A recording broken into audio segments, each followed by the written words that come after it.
here with Colorado Chin Baptist Church CE kids, and I'm just going to show you guys a presentation. I want to teach you guys a little bit about sin. All right. So in Romans chapter 3, verse 23, it says this. All right, everyone repeat after me. For all have sinned and fall short of the glory of God. All right, so out of all of the sins, I believe the most dangerous sin is not knowing and not acknowledging the fact that we are sinners.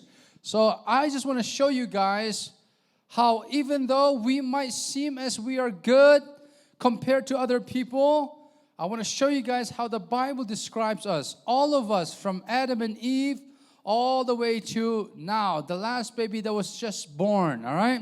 The Bible describes us as sinners, and I want to show you guys that.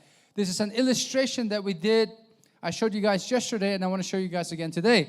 So right here, we'll have two spectrum. It's going to be a measurement of sin and righteousness. Okay. So this mic stand is going to represent a very horrible person. All right, this mic stand will represent a very horrible person and the most evil person ever lived. Do you guys remember who that was? Hitler. So this mic stand will represent Hitler. There is no one worse, more bad, more sinful than Hitler.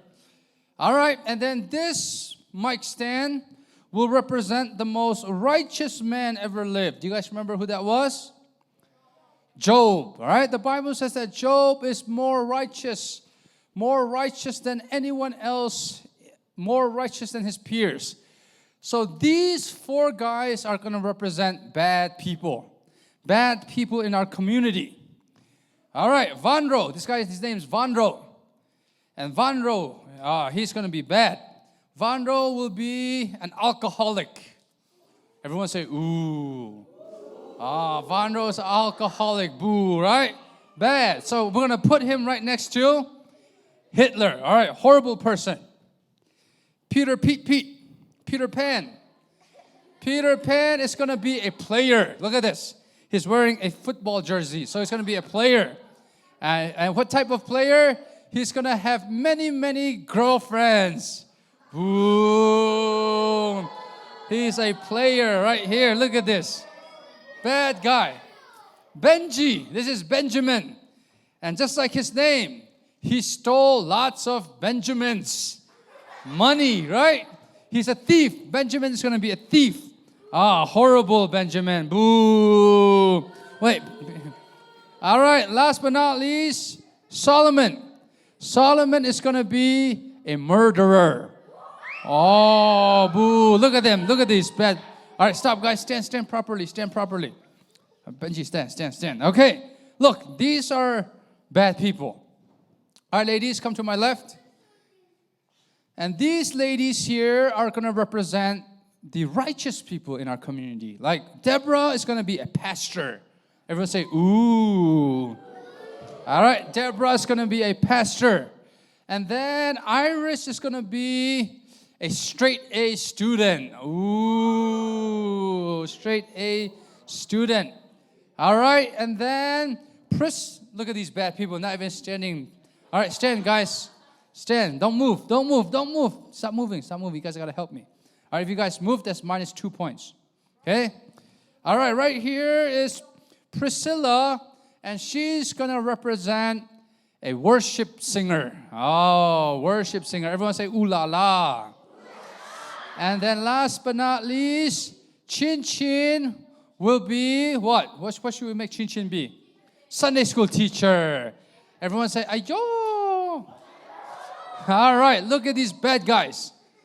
Right next to Hitler. Then look at these good people next to Job.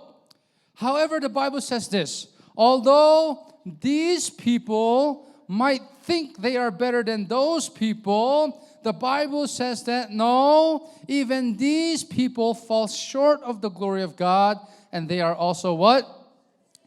Sinners. All right, everyone repeat after me and point where I'm pointing at.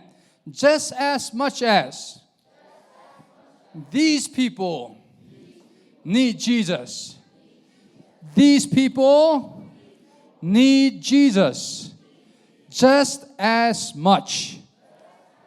Why? Because even a pastor is a sinner, and we have to acknowledge that. You and I must acknowledge the fact that we are sinners, and once you accept the fact that you are a sinner, that's when you will be looking and seeking after a Savior. All right, Jesus said this, repeat after me. I did not come to save the righteous. I came to save the lost, to save sinners.